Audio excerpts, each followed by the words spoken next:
What's going on, everyone? Welcome back to YGOPD, your Yu-Gi-Oh! Professional Development, and today I have something very special to share. It has been a long time process in the making and has required a lot of thought, and I'm still working through it, but I thought it was at a good point to share a good initial version with you all. It is my Virtual World Punk Swordsoul deck. Yes, all three blended together in a clean 40 cards. So before I get into that, quick sub shout out to our newest subs of the channel: Jonah, Claw Vegeta, A Doorway, Shafi, Tarantrum, Denier, Almost Mighty, A Gomez, and JB. Thank you all so much, and sorry if I butchered any of those names, but thank you all so much for joining the channel. Excited to have you a part of the community and excited to see us grow together. With that said, let's go ahead and hop into the deck. All right. I'll be honest. This is the first time I've had to use my brain in a long time. I'm usually doing decks like Guru Control, Alistair, Bujin, Eldritch, Paleo Frog, all very thought-provoking decks. So I wanted to stretch my brain a little bit and try something new, and this is where I've came to. And it's really fun, and it's really cool just because every game is completely different and completely unique. Every hand is unique. The interactions are all there. The synergy is there, but there's so much thought into how you navigate through every game, and it's just really, really cool, and I think takes such a different turn from each of these typical decks while kind of capitalizing on some of the main points and features they each have to offer. So with all of that said, let's go ahead and hop into the deck profile. Okay, let's go ahead and jump into the main deck, and I think the best way it makes sense to do this is by engine, just because there is so much happening in this deck. So we'll go ahead and get all of these lined up here nice and neat. So starting off, we have Triple Lulu. This is our reinforcement of the army to add any virtual world card from your deck to your hand. Granted, it is a different type of what you sent from your deck to the grave and what you targeted on the field, meaning if you targeted a monster and sent a trap, you would have to add a spell, so on and so forth. So you're targeting A, sending B, getting C. Pretty straightforward, but this is our reinforcement of the army, the card you want to max out on for the deck for any virtual world card. In line with that, we have the same concept for Kieran. This is our Foolish Burial of the deck, our Beatrice, so to speak, for any card. Granted, again, the card that you're dumping is a different type than that of which you targeted and that of which you sent. Targeting A, sending B, and sending a third type C. So targeting a monster, dumping a spell, and then dumping a trap there forward. So this is what gets you anything you need in your graveyard: your traps to adjust levels, to reborn, your spells to search, your names to read and mourn back, so on and so forth. So that is a really powerful name. We obviously max out on 3 of that. And then again, we want to max out on truly on our names that allow themselves to special summon and get advantage in the grave that we can utilize later. So we're on 3 GG. GG is our kind of like a Scarm at end phase, you could say, but instead of adding from the deck to the hand, it adds from the graveyard back to the hand. So typically when you see a full combo, it's usually adding back a card like Lulu or Lao Lao for follow-up plays on the next turn. So again, 3 GG, just a powerful name there. And then only 2 Lao Lao. I originally maxed out on all 3 of these names. The more I've played, I hate seeing Lao Lao without anything else to go with it. So that was kind of also why I've added a few other packages in here to help the consistency of the deck. But again, Lao Lao really only works to its fullest capacity if you already have stuff in grave on field for it to work with. So that's why we only need 2, and I think 2 is perfectly fine. 1 throughout the main combo to get the board where you want, and then 1 is follow-up down the line to close out the game. So 2 is perfectly fine for the deck. And then wrapping up the monsters is 1 Yan Yan.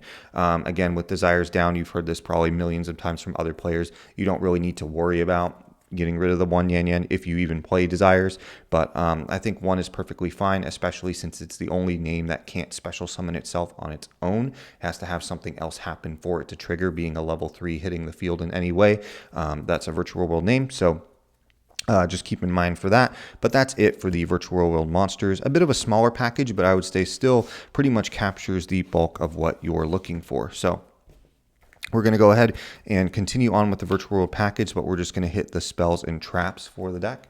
So we have triple virtual world Qinglong. This is our Rhoda as well as our negate while it's face up on the field for any virtual world monster specifically. So it works really well with the Punk engine as a card that you can discard or send to the grave just to get those names in your hand, and just a really powerful, well-rounded card.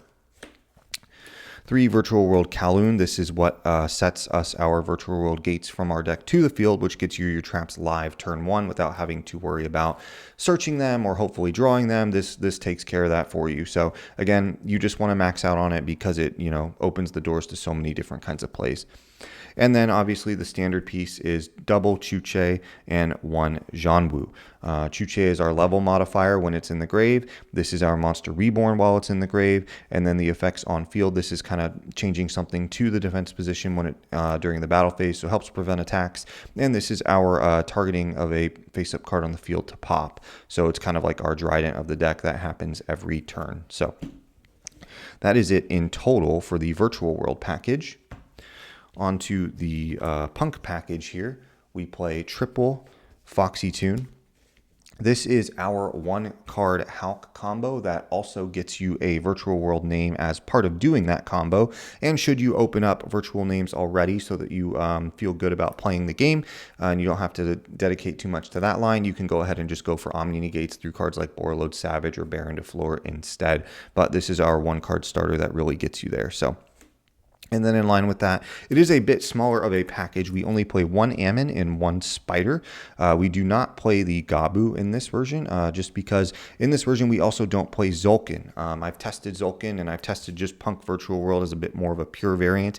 And in that case, I 100% run Gabu. It's a really good searchable imperm, and you want to use it to trigger Zulkin. But since we don't do that, we have the space to kind of not ignore that, but it's not as big of a detriment to us. And this is more combo focused. We don't really need to worry about searching that trap as much because of what this deck already sets up on the field and in the grave as disruption on your opponent's turn. So.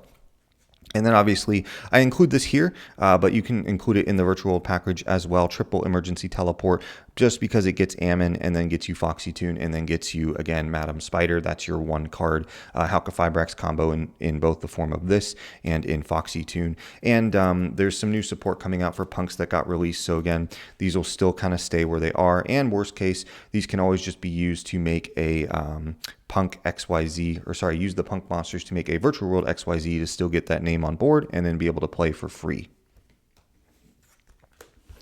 From there, we will take a look at the Swordsoul package, and this is a little bit smaller, but in terms of monsters, we just play the 1 Long Young and 1 Taya in this case. It's a little bit smaller. Sometimes you see people play Ecclesia or Moye or things like that. It's not really needed in this version at all. You really just need the 1 card to search off of Swordsoul Emergence. That's your main target, and then a secondary target. And these two really fit that profile the best, just because you really only get 1 normal summon. And even if you have the Moye, the draw is great, but these two just pair so well with each other and so well with cards in the deck that it's the better pick to go to by this being able to banish worms from your grave or a Swordsoul card to get the token and be able to synchro and keep playing and get a Virtual World name on board. And for this, just obviously as an extender, and again, you have Virtual World monsters that are worms as names that you can either search or add back from the grave and then discard to keep playing. So, and then we of course play triple Swordsoul Emergence. This is our rota of the deck for our 2 Swordsoul names here. Good synergy with the deck again, and it's not the end of the world if you hard open a name, obviously, because you can search the other, and dumping these off cards like Foolish Burial Goods, or a discard off of something like Foxy Tune or the Virtual Gate that's in your grave. If you already hard open a name, just makes it feel even better. So triple Emergence, and then 1 Blackout. I've truly thought about upping this card. Again, just because we play a lot of worm names in the deck and can end on that really well, even if we don't see Swordsoul cards. But I just wanted something really good if we already opened well to search off of Chi Zhao, and that was where Blackout fit into the deck. So again, just a really powerful one of being able to add more disruption on your turn and on your opponent's turn. So. And then the final 5 cards of the deck are cards that don't really fit into any of those kind of engine categories, but we still want to make sure that we showcase, of course. They kind of need their own category, so to speak. First off is 2 Foolish Burial Goods, just a really well-rounded toolbox card in this deck, arguably an extender, just to be able to send cards like the Virtual World names that are spells and traps to keep your plays going, Monster Reborn, level modification, searching, all that good stuff. Same thing with Sword Souls. If you hard open the Taya, right, being able to dump something like Emergence or Blackout to use to generate a token is also really, really powerful. So Just two really good cards there. And then the last of the monsters, we have one Destrudo, one Snow, and one 001. 001 obviously is for the Halqifibrax combo. Snow is just kind of a common staple, I feel like, in this deck. You want to discard really powerful cards or send really powerful cards with something like Beatrice. Snow just fits that in all aspects, and it's just an extremely powerful card not to include as a one-of.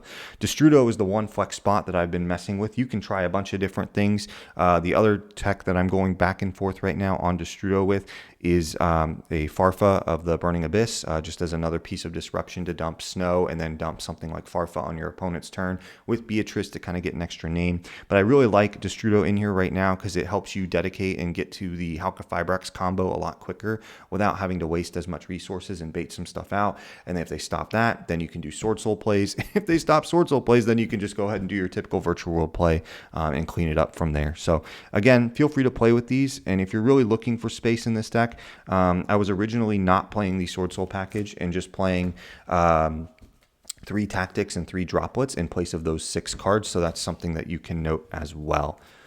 But let's go ahead and hop into the extra deck. It's a little bit tight, but it still works pretty well. So we'll go ahead and start with cards related to the Halqifibrax combo.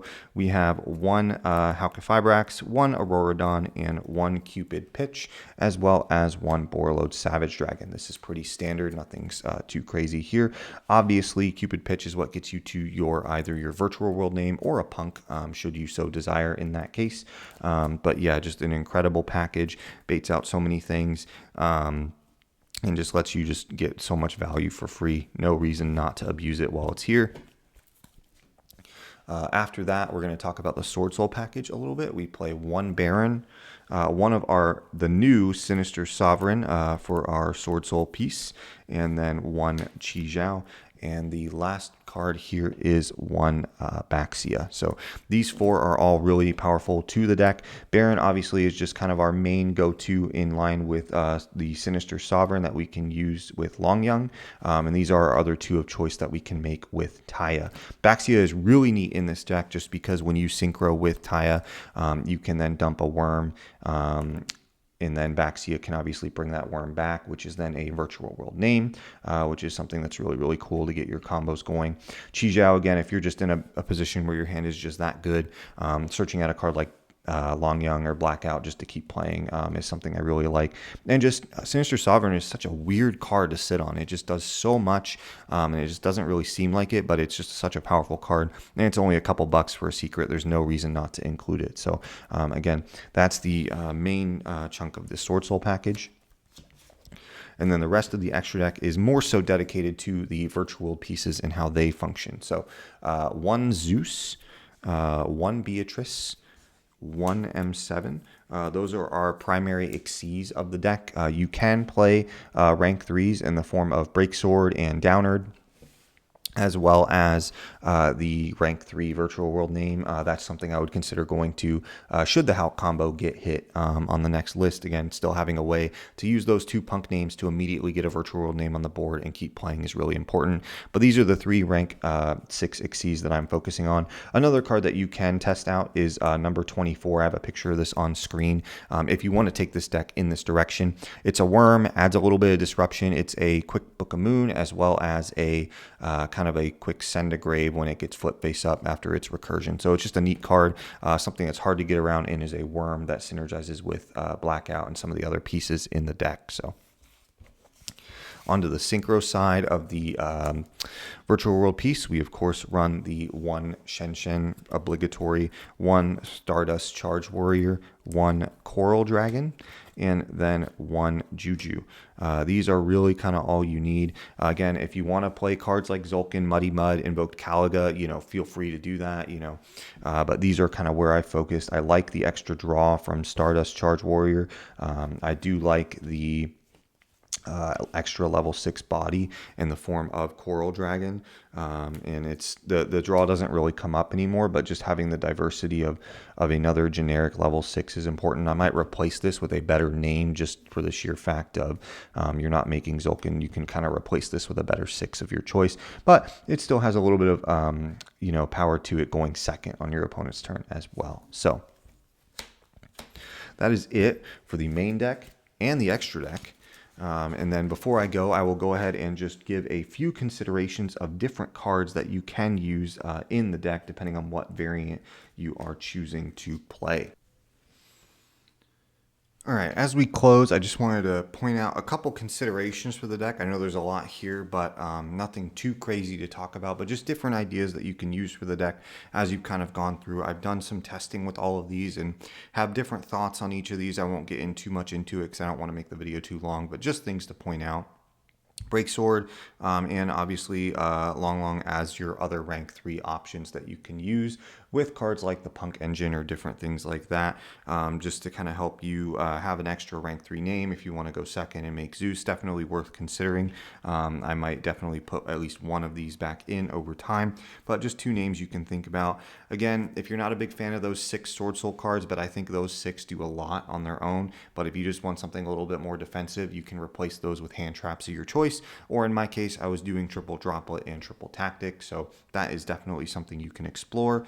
If you're interested in things like Foolish Burial Goods, you know, there's other targets like that you can use to abuse, Metal Foes Fusion to abuse cards like Foolish Burial Goods, just for the extra draw or piece of consistency. It's a good discard, you know, things like that to feel not as bad depending on how your hands look. That's definitely a card you can explore. Depending on your preference, obviously you can add the Gabu back in. And then the zombie package is something that has seen a little bit of popularity here. The basic idea is you make Beatrice on your turn. You can dump Banshee to then use Banshee to get Zombie World. And then on your opponent's draw phase, use this to get Doom King on the field as another piece of disruption, both as a monster negate and a non-targeting banish. And then obviously Zombie World is a good piece of disruption in itself. Helps make things like Super Poly awkward, completely destroys Flunder just by itself, things like that. And then obviously, if you want to play the Crystal Wing Zulkin package, you most certainly can. And obviously, if you want to play the Muddy Mud Caliga package, you can too. And then I put a Metal Dragon here. This can be any level 6 normal, but if you're looking for something like Ready Fusion, that would be a card that you can consider as just another level 6 extender. It seems a little bit of play here and there in some niche builds. It can also be used just to facilitate the Hulk combo a little bit quicker, kind of like how I'm using Destrudo. But just something to note. I just wanted to have a target here just to remind me. But again, if I were to advocate for any of this, I would probably put the Muddy Mud Caliga package up there pretty high. There are other darks you can run in place of cards like Zulkin. As you want, or you can even add Zulkin, not use the Crystal Wing if depending on how your build is, and just use it for the Caliga line. But if you don't go with that, maybe the Tactics or Droplets is kind of my next best recommendation. But I highly recommend giving the Swordsoul piece a try, just because it gives you so much mileage for those 6 cards. It really helps you kind of play through negates, and I'd rather plan for a format that is not bound by these disgusting Scythelock and Barrier statues. I don't think that's going to hang around too much longer. So having a deck that's more built to play through established boards, I think, is more important than just relying on something like Beatrice, dump Scythe, Baron, get Scythe. Make the deck a little bit more interesting, a little bit more refreshing. So with that said, that is it for the deck profile. That is it for the main deck, the extra deck, the considerations, everything like that. I'm going to be a little bit greedy on the goal here. I'm going to ask for 15 likes, and then we can get a full deck analysis, combo tutorial, all that good stuff. So 15 likes and we get that. We'll hop into that next week. Thank you all again so much for watching. Big shout out to our newest subs of the channel again one more time. And with all that said, I will see you all in the next one. Later.